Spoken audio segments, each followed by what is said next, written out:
Whether that's to go ahead and use the Uranus or the Gattacacha, but then also just setting up around the objectives. And then you capitalize on, like I said, put a traditional marksman on Benny-Cutie. Lapu-Lapu and Harith maybe is going to be the choice here for Twisted Minds. What I like about the Lapu-Lapu is that it has an answer to both Eve as well as the Yi Sun-Shin. He has two good targets now. And it's not like the Uranus can actually pin down a Lapu-Lapu. They would more often just go past each other. Exactly. It's like one of those scenes where like Lapu-Lapu's just like jumping over the Uranus and he's doing his thing. So there's a Harith, and then are we just expecting a Granger for Benny-Cutie? Carry, maybe. Carry. The benefit of the carry is that it's not that countered by this Lapu-Lapu. You can also get out of the hold of the Akai with a Phantom Step, obviously after a Purify or maybe a Flicker. And then it has decent laning versus the Harith. And some gold laners will even say that it wins over the Harith, you know? It's funny because I feel like Benny-Cutie is just one of the few players that does draft in the carry. Right. Not too many do that. You can see even though win rate isn't that great, but we'll see how it's executed here. Yeah, I think if you ask any fan, and even among pro players, there's only really 3 carry mains in this league right now. Benny-Cutie, Super Marco, and Nets. Nets. Ooh, Nets. Likes the Hellcurt too. He'll be in action later tonight. He'll be in action later. Let's go ahead and jump into the Land of Dawn. You guys can let us know what you think for Game 2. Who's got the better draft? Are we going to get to a 3-game series here to open up our 3-series day for Saturday? Will it be Twisted Minds or TNC in Game 2? As we jump into the Land of Dawn, we will find out. Now, I think also part of this, man, is, again, I think this is a better just overall lineup that can be executed from TNC. And that's not to say they weren't able to do it in the early portion of the game in Game 1. Their lineup just allowed them to kind of bully Twisted Minds. But I think this time, you'll actually see Twisted Minds taking the initiative in the early game. Whoa, Kaloi. He's fine. He's fine. Yeah. So the thing with Kaloi is he's now playing the Arlott. I think, if I'm not mistaken, this is the first time they played the position 5 Arlott. So. Or Rome Arlott. Yeah, Rome Arlott. But the thing with Rome Arlott is that he is supplemented by an Akai, so that there is going to be a lot of sustain from Kaloi himself. He doesn't need some heals, you know? And it's the Lancelot cosplay. The Lancelot cosplay. Who's the Lancelot cosplay? Arlott with an Akai. Yep. If you hit someone with a heavy spin enough times, it triggers vengeance over and over again. Yes, that's right. Yes, I had to put 2 and 2 together and equals 3. Oh, Lancelot cosplay. Lancelot cosplay, I get it. Oh. Whoa, Nasha. He's fine. He's fine. Well, Wolf did mention Carry wins this matchup, so seems to be the sell for Benny-Cutie here.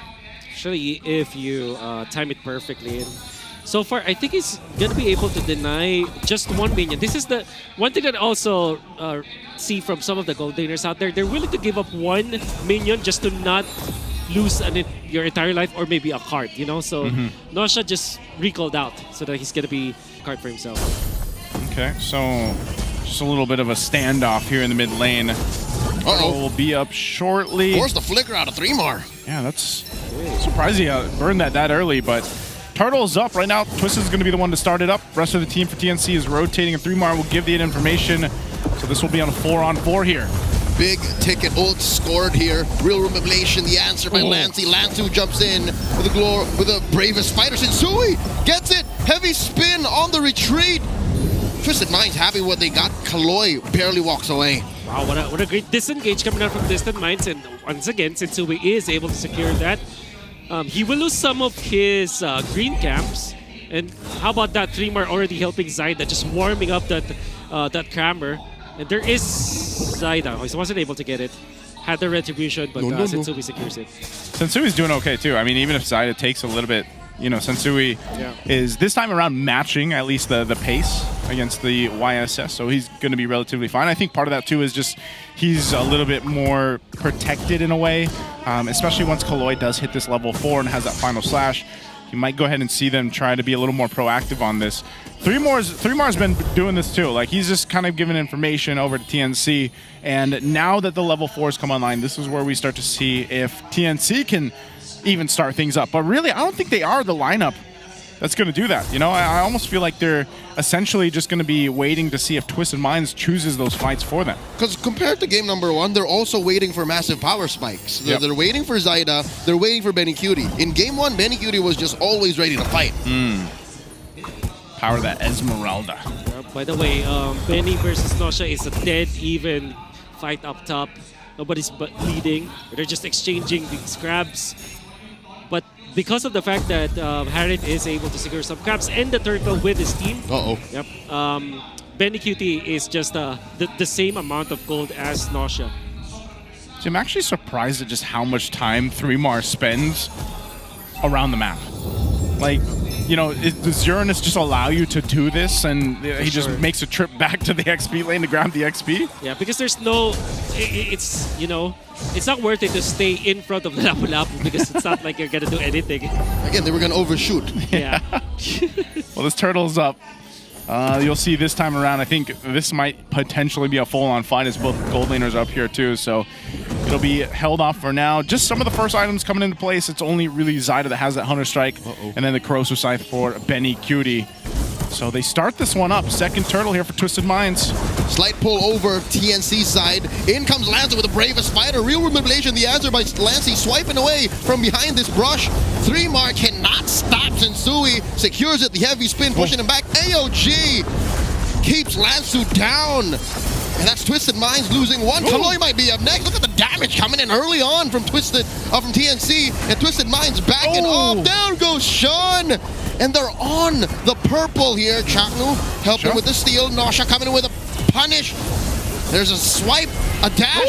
Down goes Chaknu. Lancy follows through. 3mar, what you gonna do? 3mar, oh, he knows what's up. Does find the consecration in the nick of time. A little bit of an overheat coming out from TNC, but this kind of gives Zyda a little bit of time in the bottom lane. To be fair, TNC have given away the turtle once again. Twisted Minds actually dug too deep when it comes to their turtle positioning, which is kind of crazy to me, but they were a little bit punished because of that. Benny Cutie was able to get a kill because of the corrosion sight available to him, but TNC overstepped a little bit. That's why Twisted Minds were able to kind of equalize again. So this is just trading between two teams. Okay. Zyda's almost level 10 though, just like in the previous game, a lot of invasion. Yeah, he's got that lead now against Sensui, but I think it's still very reminiscent of the last one, man. Sensui's been locking down these turtles. Able to do it again. Nosha, though, I think he's going to be fine from this. And that's the thing, I think my main point for TNC is to go ahead and make an adjustment from what they did last time, because even if they lose these objectives and then later on hold on. The Mamba had ill intent. Nosha answers back. In comes Kaloi with a dash. The final slash, as well the heavy spins, and Sui tries to take one. 3mar Chaknu, someone's got to give. AOG knocking one up. Down goes Kaloi. And 3mar answering back. Chaknu traded for in exchange. 3mar still alive. Look at Zyda coming in from the flank. Zyda charging it up. Gets caught in underneath. Oh, the Zaman Force taking down Zyda. Nosha's still alive. Down he goes. In comes Lancer. Might be too little too late. Benny Cutie takes the turret. Lancer with the flicker and the bravest fighter. Lancy goes down. Benny Cutie flickers right out of tail end of that giant sword. And now Sensui back, and now he knows he can't take Benny. Massive falling from underneath that tier 1 up top. What an extended fight. Back and forth that was. I thought it was already Twisted Minds winning, but TNC, because of Benny Cutie, just taking the lead afterwards. 1,000 gold. And it's gonna be the turtle. Now Sensui is ready to get the retribution, but Zyda is here as well. Sensui doesn't secure, but Kaloi dies! And they find Zyda through the Crimson Beacon. The AOG able to take down Sensui. Lancy swiping away, serving up a kill to Benny. TNC taking 2 down in exchange for their jungler. They're going to be able to push this turret in too. Lansu will jump forward. Trying to stop all the shenanigans. Benny Cutie able to take him down. He's godlike. 701 on the storm. Chaknu stops him in his tracks, waiting for the right moment to pop the taunt onto that CC immune Lapu-Lapu, and then Benny Cutie was there to collect the kill. 7-0-1, almost at the Trinity. I would say that this would be an 8-minute, a sub 9-minute Trinity for Benny Cutie. Hold up, he got 7 kills without a Trinity? Yeah. That's right. That's what I was like, where did these 7 kills come from? From Twisted Minds. Twisted Minds. He's been farming dudes. Hey, Benny's feeling a lot better than playing the Esmeralda right now, because looking at the replay here, you can see this. It was a stun-in. Kaloy started this fight, but look at Benny just firing off, and he shreds through Sensui. Right. And he's able to go ahead and play into Lancey's setup with the RWM, so it just gives Benny Cutie a lot of space to work with. Even if he has to go ahead and burn a flicker or not, he can play around that. Positioning from Benny was so crisp in that skirmish. And now Nosha will just go for some trades. Zyda is here again, playing in the jungle of Twisted Minds. And now is up 5.65k gold compared to 4.98, now 5k for Sensui. It's a little bit ahead, but Trinity available now for Benny. TNC is aware of Twisted Minds' massive rotations. He gets a taunt on Sensui, but not enough of a hold. The Mamba lets go. TNC retreat back to cleaning up waves. This is one of those things too where, you know, essentially when you look at Twisted Minds' lineup, because we have to start to focus on this Lord take here now that it's coming up. Are they in a good position to go ahead and win a team fight? Because, yeah, they're able to go ahead and lock down the objectives, but when it comes to the team fights, I think they're having a difficult time. Maybe the answer is just find Benny Cutie. Yeah. But, again, you mentioned it. Well, his positioning has been so crisp and clean throughout this with a fight for the Lord. AOG catches Galoy. Might be too little too late. Sensui, the smooth operator, has already taken down the Lord. Can TNC come in for the post-Lord take? Oh, Twisted Minds make themselves scarce. It's too much to overcommit. TNC back off. What a nice play coming out from Twisted Minds. They identified that Zyda was up top. No way to reach them. The Lord fight, so they bursted it down and then went out with that heavy spin with Lanzo activating the ultimate as well to stun the members of TNC. Clean exit coming out from Twisted Minds, and they have claimed their first big objective. So they might not be able to do too much with this. Essentially, it gives them a little bit more time to go ahead and build up on the items that they need. You can see the Holy Crystal just getting picked up by Nasha. They could potentially get some of these tier 1s down. That would be great for them in terms of space to work with across the map, because they're really held in on this mid lane alone, as TNC just kind of is playing around how stacked Benny Cutie is. So Lord is still making its way up top. There's the bottom turret going down. Yeah, so by the way, this just illustrates how fast the Yi Sun-shin farms over the Akai. Before the Lord fight, the Akai was 5k, and Zyda was also almost just, what, 5.8k. Now Zyda is 7.7 something gold, and Sensui has just gotten 800 gold in the past 2 minutes, so it's just very difficult to keep up. Oh, are they going to force us? They find the choke on the 3-mar, but he does pop his consecration. He's going to be fine. I think TNC are just hunkering down for what may come next. So that's all they get, man. I mean, off the Lord, they got, what, 1 turret? They got 1 turret down bot. But essentially, they bought themselves a little bit more time. And I think, you know, that's what I was saying in the previous game. I was like, you have to give it up for what Twisted was able to do in Sensui, specifically against Zyda on the YSS, because of just, that's a challenge in itself right now. Anytime you do pick up a utility hero against an assassin, you're going to have to keep that in mind. You know, you're constantly trying to catch up and stay in a position where you are valuable to the team. And so far, Sensui has been able to do that. Now, it's a very similar thing. The next Lord's going to come up, but I think this is time. We don't see TNC put themselves in that position where they just let Twisted go and secure the next Lord here. Nope. I think they're still very much proactive. The conceal coming in. Lancey forced to use the flicker. Does not even get the RWM. 3 more might follow up next. Chaknu drops the revitalized Benny Cutie. Just throwing out these light wheels in desperation. This isn't the fight they're ready to take. AOG knocking up and taking down Nosha. 1 for 1. A mid laner for a gold laner. Game 1's MVP has fallen.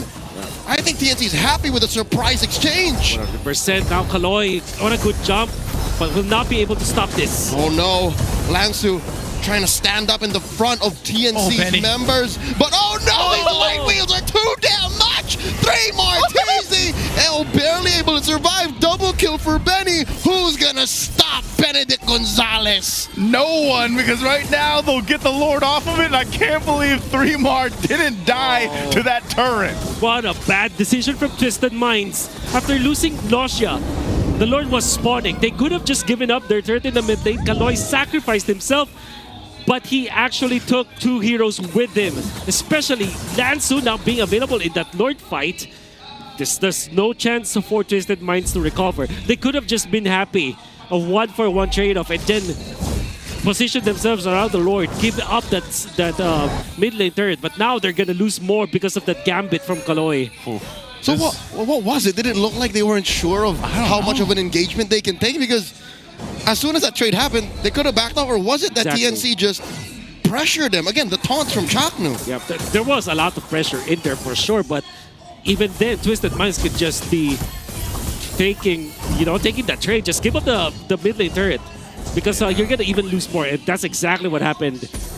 Now TNC are knocking on the doors of Twisted Minds. They're gonna clear this out here. Lord held up in front. There's the RWM.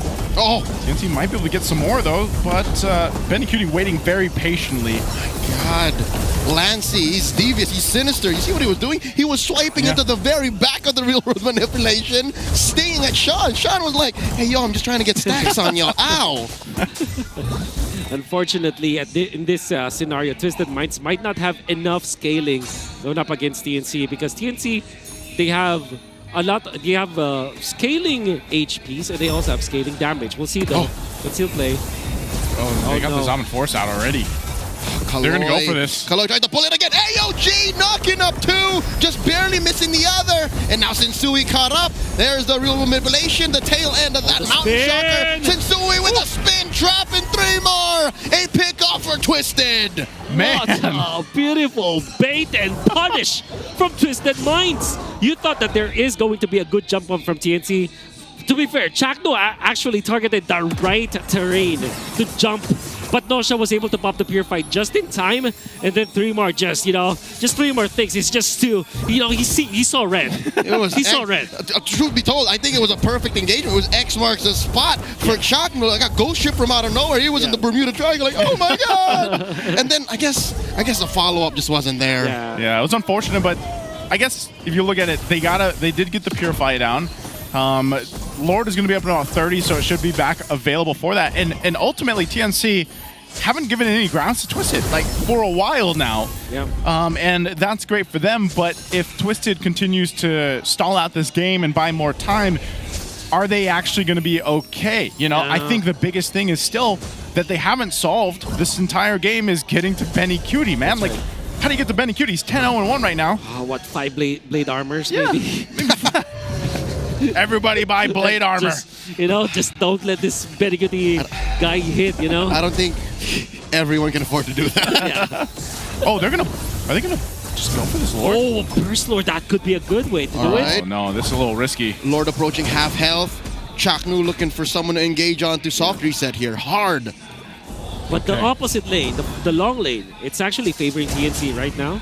The slow push is going to favor TNC along the way, so Twisted Minds cannot afford to prolong this Lord Dance unless they answer the bottom lane. Yeah, no, if anything, they should end it now while Zaida doesn't have a Mount Shocker. That's also true. Yeah, I don't know. I don't think they also want to get in a position where they're caught out because still as part of this is Benny Cutie just can wait patiently, behind Lancey as we see him doing here. Uh-oh. So they'll set things up. Zaida's got the Mountain Shocker now available, so half health on the Lord. Does it look like they're going to go for this one? There's the Mountain Shocker being used. Chaknu charges up. Stacks onto him. Real room manipulation. Lancey catches the back end. Chaknu gets all of the members of Twisted Minds on him. Zaman Force by Nosha already used up. Sensui bites it. And Lancey's trying. Lancer falls. Kaloy dashing on through. Benny Cutie slaying everybody. And now Kaloy falls. It's just Nosha left. Three more. Oh, he knows what's up. He knows what's next. Oh, Zaman Force just to try, but in frailty, it's all in vain. TNC wipe out Twisted. We're going to game 3. TNC, who knew exactly how to fight that Lord. They waited for Twisted to make a mistake, and they'll capitalize on it, taking us to game 3. We would not expect it, but this series is a series where there's a lot of Mobile Legends education for all of you. The setup coming out from TNT was perfect. Look at that box. Chaknu is the perfect sandbag in that last engagement. He eventually died, but he was able to put Setsui so low with the help of his teammates, obviously. And then that box also, the real world manipulation coming out from Lancey was perfect. And Zaida survived the jump from Kaloy. And the fact that this time he was able to outmaneuver Lansu because it's like he was able to already identify what Lansu's MO was. Just like in the previous game when Lansu was able to snipe him out, and now he held his ground, able to take out Lansu when Kaloy and the Lapu-Lapu jumped on him, get out and outplay Kaloy afterwards, and then there was trouble already for the Santos Mines. I like the way that they were able to execute that too, with just letting Benny Cutie, our MVP for Game 2, hang out in the back. Like, he was such a threat, and then he just shows up when the fight's already been established and broken out. Oh my God. Damn you, Benny. 13-0. 13-0. 13-0. Not once. All right, here's what's scary. Carry is a mid-range marksman.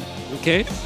And it's so easy to fall prey to, I can take him, just give it to me, I can take him. Not once did Benny listen to the intrusive thoughts. He always kept himself safe. He always protected himself for the sake of his team. I think you know, there are so many players in the league right now that can easily be tempted to jump into bad spots. The flicker. The flickers. Benny Cutie is exactly at the opposite end of the spectrum, dude. Look. Yep. He had a flicker in that moment and said, you know, I'll just walk. Yeah, I'll keep myself safe.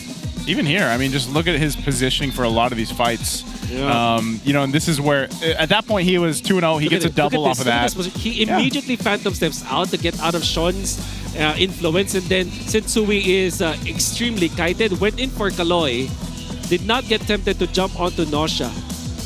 Actually, targeted so well, and he gets out again. Look at those jukes coming out from Benny Cutie. Chakno with the right amount of taunt.